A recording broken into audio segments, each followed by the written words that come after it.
I am your teacher, Mr. Pacitti, and this is my classroom here in Chicago, Illinois. So put away your mobile phones, put away your Corey Graves. It's time to concentrate, it's time to study. This is Raw, and this is Graded.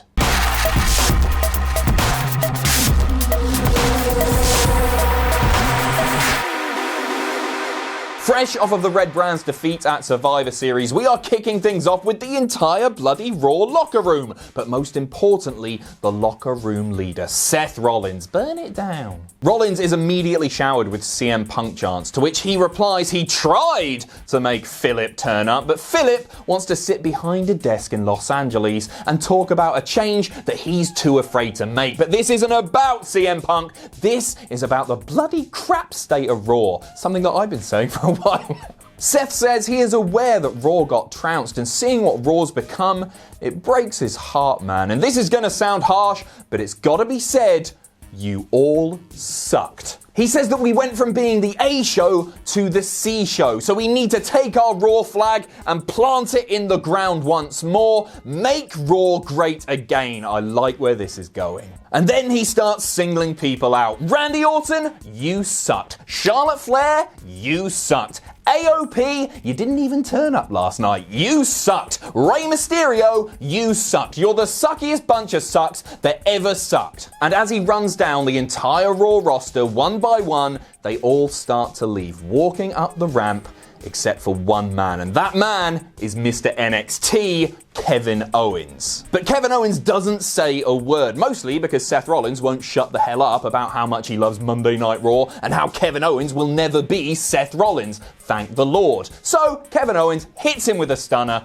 walks backstage, end of segment. Absolutely terrific stuff here. This gets an A. First of all, WWE leaning into the fans' perception that Seth Rollins is incapable of being a locker room leader, and then having him come out there and cut a promo about, hey, you suck, you suck, you suck, filled with hypocrisy because he was also eliminated at Survivor Series. That's wonderful. But also, WWE leaning into the fan perception that Seth Rollins is just a bit of a knob. Now is the perfect time to turn Seth Rollins heel, and I thought he did a great job last night. Can Seth Rollins be a top babyface on Raw?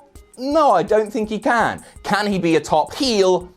He definitely can. Next up, it's Titus O'Neil versus Bobby Lashley for some reason. But before we get there, we cut backstage to a video recorded earlier in the night where Rusev is handed a restraining order. He can't come close to Bobby Lashley or Lana. And if I know anything about pro wrestling, that means we definitely will not see Rusev here tonight. So the match starts, but it barely gets going. Bobby Lashley is in total control when all of a sudden Rusev jumps the barricade. I can't believe he's doing this. He's broken the law, gets in the ring, starts beating down on Bobby Lashley. It's a DQ, Jesus Christ. And then he drags him to the top of the ramp. He's going to try and put him through the announce table when all of a sudden lots of police officers come out and arrest Rusev. So he doesn't get to beat up Bobby Lashley enough, but he does because he barges him, he breaks free, barges him off the stage, and then kicks a bit of the staging on top of Bobby Lashley. Fantastic stuff. I can't believe I'm saying that. Yeah, this was actually pretty bloody cool, and I don't want to do the thing that everybody does. Whenever there's a wrestling arrest, everybody goes, oh, it was just like Stone Cold Steve Austin. But there were definitely shades of Austin here, especially when Rusev cracked out his best maniacal laughing like that, like that when he was being arrested.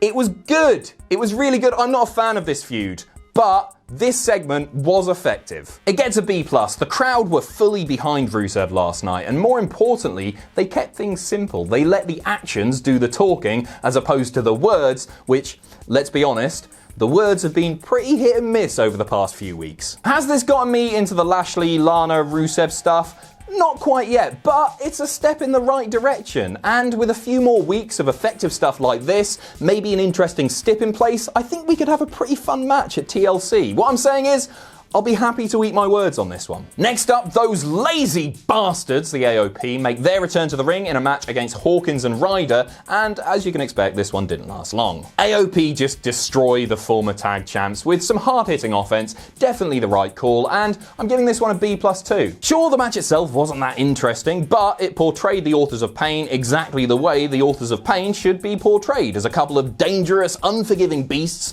who just want to beat people up, and that's exactly what they did. Also, I miss seeing that tag finisher. So good, isn't it? The night isn't over for the AOP yet. We'll get there in a bit. Akira Tozawa is up next. He is challenging Andrade, and another short one here. The pacing was off last night. The first hour or so, it was just match, match, match. No time given at all. The right result here, I can't complain too much about it. Andrade picking up the win with the hammerlock DDT. Akira hardly getting in any offense at all, which I do think is a shame because he's talented, but do you know who's more talented? Andrade. This gets a B-.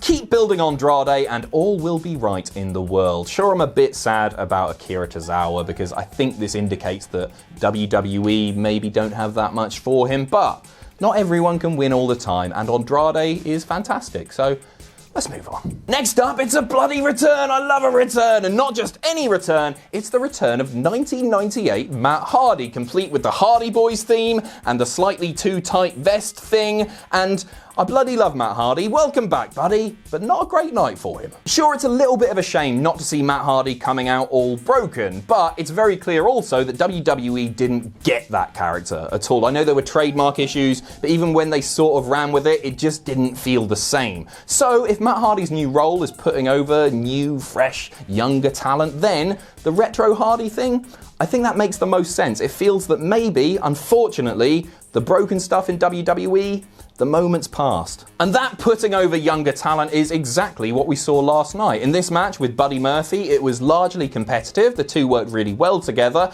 And then after 5 or 6 minutes, Matt Hardy goes for the twist of fate, but Buddy Murphy reverses and starts laying in knee after knee after knee. He hit him with 3 big knees, picking up the win, not even hitting Murphy's Law, and commentary did a great job of selling just how dangerous Buddy Murphy is. Sure, there are people complaining about Matt Hardy's return match being one where he loses, but I don't think I mind that much because Buddy Murphy is class. Maybe Matt should have come back and had 1 win before getting onto this, or a couple of wins. He can't just keep losing. I think that's important, but it was impactful. It made Buddy Murphy look great, and I think that's more important. This gets a B-.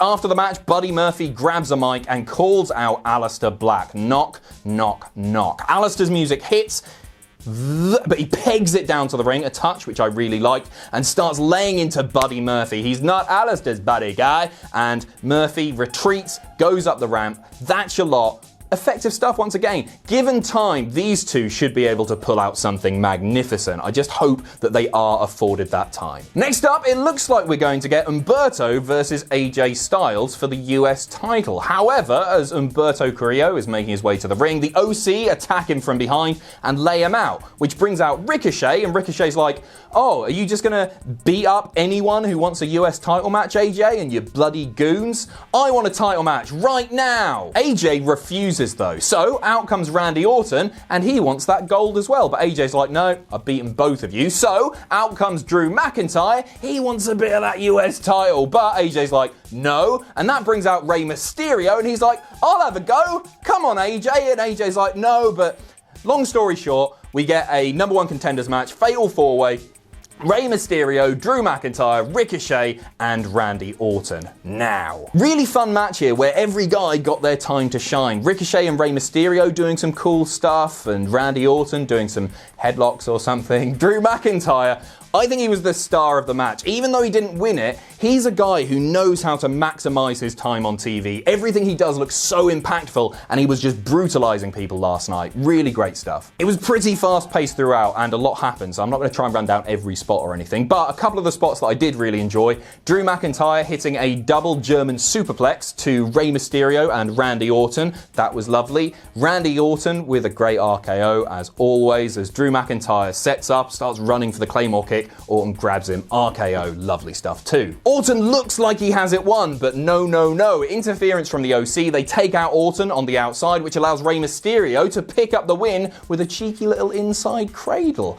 And his US title match is right now, pulling double duty at the age of 67. Good on you, Rey. The Fatal 4-Way gets an A-, just because it was so fun throughout. It was really unpredictable, like I had no idea who was going to win this thing, and it felt like all 4 of the guys desperately wanted a shot at the US title. It felt like the stakes were high. But yeah, the unpredictability combined with all the near falls, all the drama, it was just a really fun match. I can imagine watching that match as a kid and just being like, oh, I love all of these guys, each guy playing their role to perfection. Good stuff. So, onto the US title match itself. AJ just beating down Rey Mysterio, really healing it up from the off. Rey Mysterio, you talk about playing roles perfectly. Here's a guy that still plays the underdog babyface role better than anybody else. Despite the fact that he got beaten up by Brock Lesnar, he's just had a match, he's just been jumped by AJ Styles straight away. He's still giving it his all. He's so easy to root for. So yeah, AJ just in complete control for the first 6 or 7 minutes here. Rey trying to make a comeback a few times. He finally manages, sets up for the 619, but that dastardly Anderson on the outside grabs his leg, trips him up, but the ref sees it and we get a get out of here!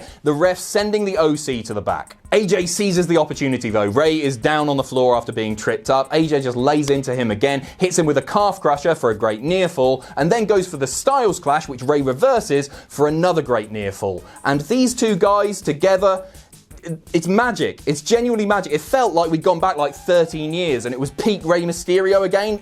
AJ just bringing the best out in pretty much every opponent that he faces. Okay, let's skip to the finish. Lots to talk about here. Rey Mysterio sets AJ up for the 619, nails it, but AJ stumbles back into the referee. So Mysterio goes up to the top for the frog splash, but he's like, oh no, the ref's down. Okay, so he tries for a cover anyway, which was a bit weird. Outrun the OC and they start beating down on Rey Mysterio. Obviously the OC aren't meant to be there. However, this brings out Randy Orton, who apparently just really likes Rey Mysterio, or I guess really hates AJ Styles. So Randy Orton comes out, and we end up getting, right, it was a 619, and then an RKO, then a frog splash. Long story short, Rey Mysterio pinning AJ Styles and is the new US champion. So at the grand old age of 82, Rey Mysterio has won his second United States title, outruns Dominic to celebrate, he hoists Rey Mysterio up on his shoulders, and then Randy Orton, oh no, and Dominic drops him back, and bloody hell, we've got a new tag team, Randy Orton and Dominic, and none of this happened at all. They just smiled loads and it was really touching. It was a great match, probably my favourite match of the night actually. Rey Mysterio winning the US title isn't something that I thought I would see last night, but it was brilliant. Rey versus AJ gets an A. Up next is Charlotte versus Asuka. After Asuka green misted Charlotte at Survivor Series, this match was set up on social media, and it was a really good match. Another long match, which sort of reinforces the idea that I was talking about earlier, where the card structure felt a bit off last night. Like we had short match, and then 3 really long matches. I shouldn't be complaining about 3 really great long wrestling matches in a row. It just felt a little bit weird, but the match was good. Just a wonderful showing here from 2 women who we all know have all the chemistry in the world. And also, it was refreshing to see Asuka being portrayed as Charlotte's equal. I think that's really important. It's been a very frustrating year and a bit to be an Asuka fan because bloody hell, her booking has been perplexing, to say the least, at points. But it feels like we're back on track with Asuka. Like, Kairi Sane was getting involved, there was the odd bit of distraction, the odd bit of interference, but Charlotte Flair then chased her away, chased her through the crowd, and then when she comes back to the ring, Asuka still feels like her equal. It was still ultra competitive. The closing 3 minutes or so of the match was just near fall after near fall, both women struggling to put the other away. Kairi Sane does come back out, causes a brief distraction, which allows Asuka to nail Charlotte Flair with the green mist, and boy did she nail her with it. If we were going to do a top 10 list of best green mists ever, this would be like top 3. She was absolutely covered. Asuka picking up the win. Wonderful stuff to see. And sure, it wasn't a clean win. In fact, it definitely wasn't. She was filthy by the end of it. But it was a win for Asuka. And even without Kairi, even without the heelish stuff, Asuka still looked good when she was just one-on-one with Charlotte, and I think that's really important. This gets an A-. I desperately hope that Vince McMahon does not get bored with Asuka anytime soon, because it feels, finally, once again, she's being presented as a badass. Long may it continue. Eric Rowan squashes a jobber next. He's still got the cat cage thing. We still don't know what's in it, but the jobber does, because he picked up the curtain and had a little look. Tweet it out. Tell us what it is. Go on, kid. Make yourself famous, local competitor whose name I didn't learn. Yeah, anyway, Iron Claw, Eric Rowan wins. This gets a C-. I don't mind the storyline, and I quite like the mystery element of it, but it doesn't feel like there's any progression week to week. I think that's important. Otherwise, it just gets stale very quickly, which this is. Just give us a bit of a hint or something. It's almost like WWE don't know what's inside the cat cage, which they probably don't. It's going to be Hornswoggle, isn't it? Main event time, and it's Kevin Owens versus Seth Rollins in a match set up earlier in the night. And the in-ring stuff wasn't bad by any means here, but it was more of a setup to an angle than a match. So both men giving as good as they get, nothing incredibly notable happening, but the in-ring action is still good. Fast forward a bit, Seth Rollins is burning it down, he's kicking Owens' face off, but Kevin Owens manages to nail a stunner. Both men are down when all of a sudden the AOP, Akam and Razor, come out, but they only attack Kevin Owens. They don't lay a finger on Seth. Admittedly, Kevin Owens did slap one of them, I can't remember which, did slap one of them first, but they properly lay into him. It looks like they're going to go for Seth, but then they just walk away, despite the fact that Seth Rollins was really nasty earlier in the night. Bully. To close the show, Rollins fully heels it up, nailing Kevin Owens with a couple of curb stomps. We fade to black. The match, I'll give it a B+, because the match wasn't that great. It would have got like probably a B- or something like that, but the inclusion of the AOP, it's fascinating stuff, isn't it? We want to see where it goes. Is this a new Shield? Is this Shield 2.0? Is it the Sword? There's a name for it. You can have that, Vince. Sierra, Whiskey, Oscar, Romeo, Delta, Sword. You don't have to use it. Anyway, yeah. Compelling stuff to close the show, and I think this was a really strong episode of Monday Night Raw after weeks and weeks of Raw being pretty damn boring. Seth Rollins was the best thing about last night's Raw, and Seth Rollins hasn't been the best thing about an episode of Raw in many, many months, and that proves just how needed this heel turn was. But also, we saw some great matches as well. I thought Charlotte and Asuka was great. I thought the four-way was great. I thought AJ versus Rey was great. And yeah, just a really it feels like they've turned a corner, hopefully. I'll tune in next week and it'll be crap again, but we'll see. We'll see. I'm optimistic, trying to stay positive, in a good mood. Cool. The final grade for this episode of Raw is an A-, because the good stuff I think was really, really good, and I was just entertained throughout. There was nothing especially bad, was there? The stuff that is normally bad, like the Bobby, Lana, Rusev stuff, was actually pretty good this week. So, well done. Well bloody done. I've just realised I've hit record on the camera without stealing a joke off Reddit. But you're in luck, because I actually know a joke about swords. So my friend is starting a sword making business, and he wants me to be a part of it. I was hesitant at first, but he does make a lot of good points. Thanks for watching. Let us know what you think in the comments down below. You can follow us on Twitter @Cultaholic. You can find us on Facebook at facebook.com/Cultaholic. If you enjoy what we do here at Cultaholic, you can pledge to us on Patreon. That's patreon.com/Cultaholic. And most importantly, don't forget to hit subscribe and join us.